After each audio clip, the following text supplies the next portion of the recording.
Hello, नमस्कार। आप सबका स्वागत है आपकी अपनी दाक्षिता टीचिंग अकेडमी में। तो आज का टॉपिक बहुत ज्यादा इंपॉर्टेंट है क्योंकि इस टाइप के क्वेश्चंस रीजनिंग में एक तो जरूर आता ही आता है। ठीक है, तो हम वीडियो देखते हैं।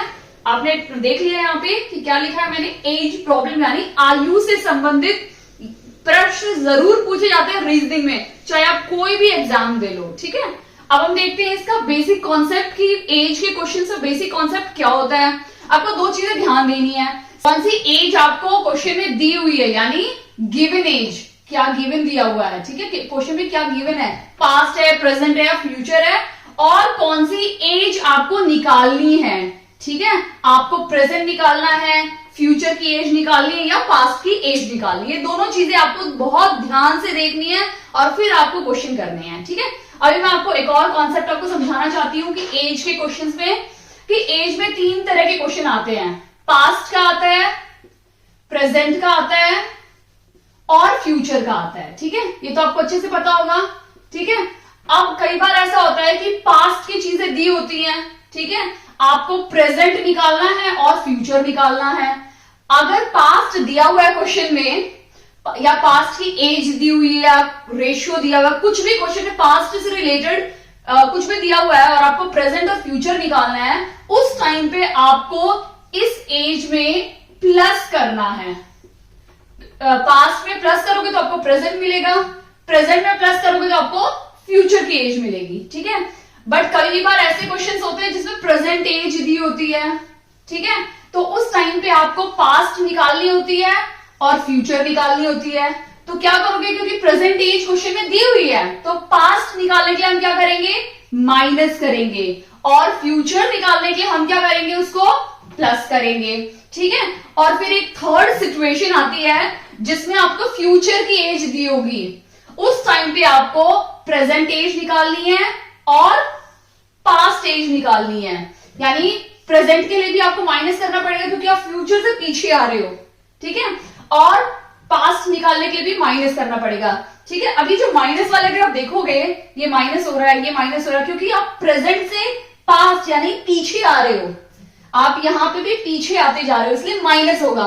बट पास्ट में देखो, पास्ट की एज दी हुई है तो आप प्रेजेंट में अपने पास्ट से प्रेजेंट में जा रहे हो, प्रेजेंट से फ्यूचर के बारे में जा रहे हो। ठीक है, तो उस टाइम पे हम जब आगे बढ़ते हैं तो हम प्लस करते हैं, हम पीछे जाते हैं तो हम माइनस करते हैं। आपको ये चीज ध्यान देनी है। ओके, अब मैं आपको एक चीज इस टाइप की, किस टाइप के क्वेश्चन मैं आपको इस वीडियो में कराने वाली हूं। अब एग्जाम में किस तरह के प्रश्न पूछे जाते हैं हम देख लेते हैं। फादर और सन है, उनका एज का रेशियो दिया हुआ है 4/1। ठीक है, आपको प्रेजेंट निकालना है और उसका फ्यूचर निकालना है। ठीक है, कई बार ऐसा क्वेश्चन होगा कि ये रेशियो दिया हुआ है, आपको फ्यूचर का भी रेशियो दिया हुआ है 6/1, फादर और सन का रेशियो, आपको प्रेजेंट एज निकालनी है। ठीक है, तो इस टाइप के क्वेश्चन करने के लिए मैं आपको एक शॉर्ट ट्रिक समझाने वाली हूं। तो आइए वीडियो स्टार्ट करते हैं। क्वेश्चन नंबर 1 देखते हैं। ओके, अभी हम स्टार्ट करते हैं क्वेश्चन नंबर 1। क्वेश्चन नंबर 1 क्या है, the ratio of ages of Nita and her mother. Nita और उसकी मम्मी की जो एज है वो कितने रेशियो है, 1/5 रेशियो। आपको एक चीज मैं समझाना चाहती हूं, अगर कभी भी इस तरह से रेशियो लिखा हो ना 1:5, उसको हम लिख सकते हैं 1/5। ठीक है, जैसे यहां पे लिखा है 3:8, उसको हम लिख सकते हैं 3/8। आपको ये चीज ध्यान देनी है। ठीक है, कि रेशियो को हम बटे का फॉर्म दे सकते हैं, यानी 1/5 एंड 3/8। ओके, अब क्या बोला क्वेश्चन में, आफ्टर 7 years, मतलब नीता और उसकी मम्मी की जो रेशियो है वो 1/5 रेशियो है 7 साल बाद, यानी आफ्टर 7 years उनका जो रेशियो है, ये वर्ड आपको बहुत ध्यान देना, आफ्टर 7 years मतलब 7 साल बाद। ठीक है, क्या हो जाएगा रेशियो, 3:8। 7 साल बाद उनका रेशियो क्या बदल गया रेशियो। ठीक है, what is the present age of Nita and her mother. हमें नीता और उसकी मम्मी की प्रेजेंट एज निकालनी है। ठीक है, इस टाइप का क्वेश्चन अगर आपको समझ में आए तो यहाँ पे क्या बोला हुआ है कि पास्ट की एज दी हुई है। ठीक है, पास्ट का रेशियो क्या है, 1/5 रेशियो दिया हुआ है, प्रेजेंट हमें पता नहीं है और फ्यूचर हमें दिया हुआ है रेशियो 3/8। अब ये जो रेशियो चेंज हुआ है वो कितने साल में चेंज हुआ है? 7 साल में। 7 साल में चेंज हुआ है ना। यहां बोला है आफ्टर, जब भी वर्ड आपको दिखे आफ्टर तो आपको क्या करना है, मतलब आफ्टर मतलब 7 साल बाद। आज यहां से 7 साल बाद ये हो गया, यानी +7। अगर बोला होगा अगो, 7 साल पहले, 7 साल पहले की बात हो रही है तो हम माइनस करेंगे। ठीक है, तो ये कुछ चीजें होती हैं आपको ध्यान देनी है एज के में। आफ्टर, बिफोर होगा तो भी माइनस करना पड़ेगा क्योंकि पहले की बात हो रही है। तो जब भी कोई ऐसा वर्ड हो जिसमें पहले की बात हो रही हो तो माइनस करेंगे, और ऐसा कोई शब्द जिसमें बाद की बातें हो रही है तो हम प्लस करेंगे। तो सबसे पहले मैं आपको इसमें ट्रेडिशनल मेथड जो हम अक्सर सॉल्व करते हैं, हम टीचर्स बच्चों को भी सिखाने के लिए वही मेथड यूज करते हैं, वो मैं समझाऊंगी। उसके बाद मैं एक शॉर्ट ट्रिक बताऊंगी, तो आपको जो सही लगे, जो आप जिससे ज्यादा आपको हेल्पफुल हो आपके एग्जाम को क्रैक करने में, वो मेथड आप यूज कर सकते हैं आपके एग्जाम में। ठीक है, तो यहाँ पे क्या बोला है, हमें प्रेजेंट एज निकालनी है। तो हम ले लेते हैं कि नीता की जो प्रेजेंट एज है वो क्या है, एक्स है। अगर नीता की प्रेजेंट एज एक्स है तो उसकी मम्मी की क्या हो जाएगी, मदर की। देखिए नीता की एज एक्स है, एक रेशियो 8:5 है ना। अगर नीता की एज एक्स ले ली हमने तो मदर की एज क्या हो जाएगी, 5 इंटू एक्स। तो अगर नीता की एक्स है तो मदर की क्या हो जाएगी, 5x। इतना समझ में आया। अब क्वेश्चन ने बोला है 7 साल बाद। ठीक है, अब 7 साल बाद क्या हो जाएगी नीता की एज, 7 साल के बाद आफ्टर 7 ईयर्स, आफ्टर 7 ईयर्स यानी 7 साल बाद नीता की एज हो जाएगी x + 7। मैंने बोला ना 7 साल बाद की बात हो रही है, आगे की बात हो रही है तो प्लस करेंगे। और नीता की जो मम्मी है यानी मदर है उसकी एज कितनी हो जाएगी, 5x में प्लस कर दो 7 साल। ठीक है, क्योंकि आज अगर मैं 30 साल की हूं तो 10 साल बाद मैं 40 की हो जाऊंगी। ठीक है, 20 साल बाद मैं 50 की हो जाऊंगी। तो वैसे ही अगर नीता x साल की है तो 7 साल बाद वो कितने साल की हो जाएगी, x + 7। अब x की वैल्यू तो हमें ढूंढनी है, वो मिल जाएगी तो हम उसको ऐड कर सकते हैं। इतना आपको कॉन्सेप्ट क्लियर है। उसके बाद हमें क्या करना है, 7 साल बाद उसका रेशियो चेंज हो गया, लेकिन तो इसकी इक्वेशन कैसे बन जाएगी, x + 7 upon 5x + 7 equals to कितना हो जाएगा 7 साल बाद, 3/8 हो जाएगा। अब इसको कैसे सॉल्व करेंगे, बाय क्रॉस मल्टीप्लाई। 8 को इन दोनों से मल्टीप्लाई कर दो तो 8x + 56, 15 + 7 3 = 21। अब 15 को हम ऐसे करते हैं, 8 को वहां ले जाते हैं और 21 को यहां ले आते हैं। ठीक है, 21 को यहां पे लेकर आएंगे तो कितना हो जाएगा, 56 - 21, और ये हो जाएगा 15x - 8। और 56 - 21 कितना हो जाएगा, 5 और 3 35, और ये हो जाएगा 7x। तो x की वैल्यू क्या आ गई, 35/7 यानी 5। ठीक है, तो x की वैल्यू क्या हो गई, 5 आ गई। यानी नीता कितने साल की थी, 5 साल की थी, और उसकी मां कितने साल की थी, 25 साल की। तो ये हमारी आ गई प्रेजेंट एज। ये हमारा 5 और 25 साल निकल गया। और 7 साल बाद नीता की एज कितनी हो जाएगी, 5 + 7 12, यानी 12 साल की हो जाएगी नीता। ठीक है, 12 इयर्स। और उसकी मम्मी कितने साल की हो जाएगी, 25 में 7 ऐड कर दो, यानी 32 साल की उसकी मदर हो जाएगी।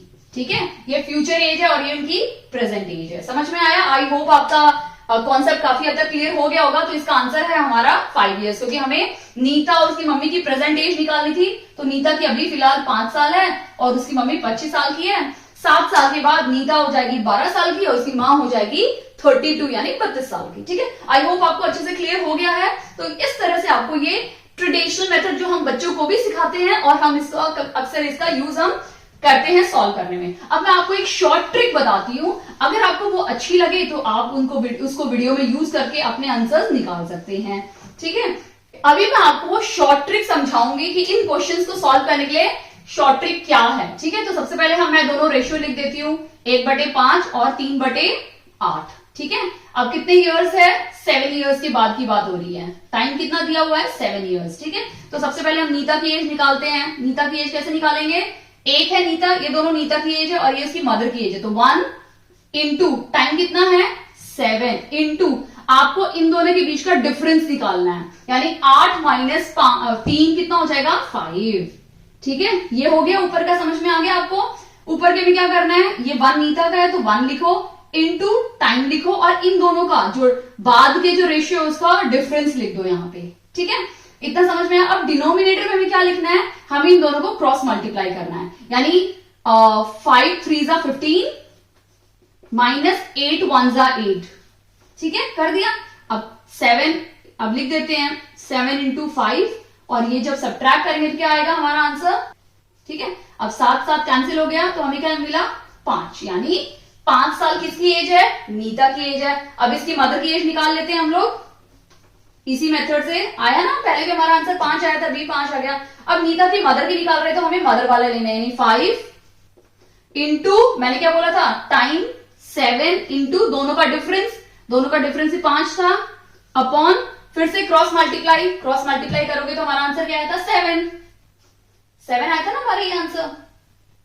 तो 7 से 7 कट गया, 5 5 जा 25 इयर्स, यानी हमें नीता की भी एज मिल गई प्रेजेंट एज, और उसकी मदर नीता की मम्मी की भी एज मिल गई 25 साल। यही हमें मिले थे आंसर जो हमने हमारा पुराना यानी स्कूल में जो किया हुआ मेथड यूज किया था, ठीक है। तो आपको जो इजी लगता है आप वो मेथड ऑप्ट कर सकते हैं, समझ सकते हैं और उसको एग्जाम में करने के लिए यूज कर सकते हैं। आइए कुछ ऐसे क्वेश्चन हम देखते हैं जिससे आपका ये जो मेथड है और ज्यादा पक्का हो जाएगा और ज्यादा समझ में आएगा आपको कैसे यूज करना है, ठीक है।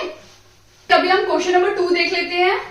The ratio of ages of Karan and Arjun, Karan और अर्जुन की जो रेशियो दी हुई है एजेस की, वो दी हुई है 3/11 आफ्टर 3 इयर्स। जब भी आफ्टर देखते हो तो हमें क्या करना है, प्लस करना है, ठीक है। दिस रेशियो विल बिकम 1/3, ठीक है। कितना बन गया, 1/3 बन गया, यानी हमें उनकी प्रेजेंट एज निकालनी है। हम अपना शॉर्टकट मेथड यूज करते हैं जिससे आपकी प्रैक्टिस भी हो जाएगी। तो सबसे पहले हम किसकी निकालते हैं, 3/11 और न्यू रेशियो क्या है 1/3, कितने साल बाद, 3 साल बाद, यानी टाइम कितना है 3 इयर्स, ठीक है। तो हम सबसे पहले किसकी निकालेंगे, करण की निकालते हैं, ठीक है। तो सबसे पहले मैंने क्या बोला था, करण की एज लिखो 3 इंटू टाइम लिखो 3 इंटू इन दोनों के बीच का डिफरेंस, यानी 3 - 1 क्या हो जाएगा 2, ठीक है। नीचे क्या करते हैं, क्रॉस मल्टीप्लाई करते हैं, ठीक है। क्या करते हैं हम लोग, क्रॉस मल्टीप्लाई, इसको इससे मल्टीप्लाई करेंगे, इसको इससे मल्टीप्लाई करेंगे, ठीक है। तो 11 1 सा 11 माइनस 3 3 जा 9, ठीक है। अब क्या हो जाएगा 3 इंटू 3 इंटू 2 और नीचे क्या हो जाएगा 2, ये 2 कैंसिल हो गया, क्या बचा 9 इयर्स, यानी करण 9 साल का है। तो अर्जुन कितने साल का होगा, हम अर्जुन का निकाल लेते हैं। करण का देखो 9 इयर्स निकल गया, अभी हमें अर्जुन का निकालना है। तो अर्जुन का क्या है 11 इंटू टाइम 3 इंटू इन दोनों का डिफरेंस 2 अपॉन जब हमने क्रॉस मल्टीप्लाई किया तो हमें आंसर क्या मिला 2, तो वही 2 लिख लेते हैं हम लोग, कैंसिल होके 11 3 जा 33 इयर्स, यानी करण की एज कितनी है 9 साल और अर्जुन की एज कितनी है 33 इयर्स। ओके, आई होप आपको अच्छे समझ में आ गया है। अब हम नेक्स्ट क्वेश्चन देखते हैं। हम क्वेश्चन नंबर 3 देखते हैं। ऑलमोस्ट सेम टाइप के क्वेश्चन मैंने लिए हैं जिससे आपकी भी प्रैक्टिस होगी, ठीक है। The ratio of ages of Rani and Riya, Rani और रिया का जो रेशियो दिया हुआ है वो कितना दिया हुआ है 3/4, ठीक है। 4 years अगो, अब देखो वर्ड पहली बार यूज हुआ है अगो, अगो का मतलब होता है पहले, 4 साल पहले। तो जनरली अगो में हम क्या करते हैं माइनस करते हैं। रेशियो क्या हो जाएगा, द रेशियो वॉज 5/7। हमें रानी और रिया की प्रेजेंट एज निकालनी है। एक चीज ध्यान देनी है, जो शॉर्टकट ट्रिक हम यूज कर रहे हैं उसके लिए अगो हो लेटर हो सेम है, मतलब आपको कहीं प्लस माइनस नहीं डालना है। प्लस माइनस हम नहीं डालते ना, तो आपको सिर्फ पता होना चाहिए कि ये जो प्लस माइनस मैं लिख रही हूं ये ट्रेडिशनल मेथड के लिए है। जो आप स्कूल टाइम में मेथड यूज करते थे उस टाइम पे आपको जहां जहां प्लस मैंने डलवाया था फर्स्ट क्वेश्चन में, वहां आपको अभी माइनस डालना है, ठीक है। और बाकी अगर आप शॉर्ट ट्रिक यूज करते हैं तो उसमें उस टाइम पे आपको कुछ भी नहीं करना। तो हम रेशियो लिख लेते हैं 5/7, कितने साल बोला है 4 years, ठीक है। अब रानी की निकाल लेते हैं पहले तो हम लोग, ठीक है। रानी का क्या है, पहले रानी है ना, तो 3 इंटू टाइम इंटू इन दोनों का डिफरेंस, तो 7 - 5 is 2 अपॉन क्रॉस मल्टीप्लाई 7 3 जा 21 माइनस 5 4 जा 20। अब देखो काफी लोग को प्रॉब्लम ये होगा कि मैम हर बार तो आप इस तरह से कर रहे थे, पहले इन दोनों को मल्टीप्लाई कर रहे थे, फिर इन दोनों को मल्टीप्लाई करके माइनस कर रहे थे। देखो हमें क्या करना है, आप कुछ भी करो, आपका नेगेटिव भी आता है तो भी वो मॉडुलस में हो जाएगा। मॉडुलस में होने का मतलब ये है कि मॉड के अंदर अगर आपका 3 + 3 है तो भी बाहर आके 3 ही आएगा, मॉड के अंदर अगर आपका -3 है तो भी वो बाहर आके 3 ही आएगा। ठीक है, मॉड का ये स्पेशलिटी है। ठीक है, ये इसकी प्रॉपर्टी होती है कि मॉड के अंदर जो भी नंबर होता है, चाहे वो प्लस हो चाहे माइनस हो, जब वो नंबर बाहर आएगा मॉड के बाहर तो वो हमेशा पॉजिटिव आएगा। ठीक है, तो वैसे ही यहाँ पे मॉड्यूलस होता है। तो अगर आप प्लस लो माइनस लो, ठीक है, क्योंकि एज तो माइनस में आएगी नहीं आपकी, हाँ, कि आप -30 ईयर्स के हो, कोई पॉसिबल है कि कोई -30 ईयर्स का हो सकता है? नॉट पॉसिबल, हो ही नहीं सकता। ठीक है, इसीलिए हमेशा मॉडुलस होते हैं। मॉडुलस का मतलब ये है, इसीलिए आपको जैसे बड़ा नंबर दिखे वो पहले लिख दो और उसको सब्ट्रैक्ट कर दो, तो माइनस का तो सवाल यहाँ पे उठता ही नहीं, क्योंकि मॉडुलस होता है। मॉडुलस के बाहर हमेशा क्या आएगा, पॉजिटिव नंबर आएगा। ठीक है, बस ये कि हम लिखते नहीं है यहाँ पे, तो 1 आ जाएगा, तो 1 मतलब ये हट गया नंबर। ठीक है, तो क्या हो जाएगा, 4 3 12, 12 2 24, यानी रिया की कितनी एज है, 24 साल की है रिया, 24 ईयर्स। अब हम रानी, अब हम रिया की निकाल लेते हैं। ठीक है, तो रिया क्या है, 4 इंटू टाइम 4 इंटू दोनों का डिफरेंस 2, और हमने क्लियरली देखा है कि इन दोनों का जब क्रॉस मल्टीप्लाई किया तो हमें 1 मिला, तो 4 4 16 और 16 2 32। ठीक है, यानी 32 साल की रिया है और हमारी जो रानी है वो 24 साल की है। इनकी प्रेजेंट एज फिलहाल अभी ये है, रानी 24 की है और रिया 32 साल की है। आई होप आपको अच्छे से क्लियर है। अगर आपको ये वीडियो अच्छी लग रही हो और समझ में भी आ रहा हो कि आपके लिए बहुत यूजफुल हो गया है, अभी कॉन्सेप्ट आपको अच्छे से समझ में आ गया, तो प्लीज वीडियो को लाइक कर दीजिए। ओके, अब हम नेक्स्ट क्वेश्चन देखते हैं, क्वेश्चन नंबर 4। ओके, अभी हम नेक्स्ट क्वेश्चन देखते हैं, the ratio of ages of mother and daughter. Mother और डॉटर की जो रेशियो दिया हुआ है वो है 3/1, 4 साल बाद, यानी 4 साल पहले। अगो मतलब पहले। ठीक है, अगो का मतलब होता है पहले।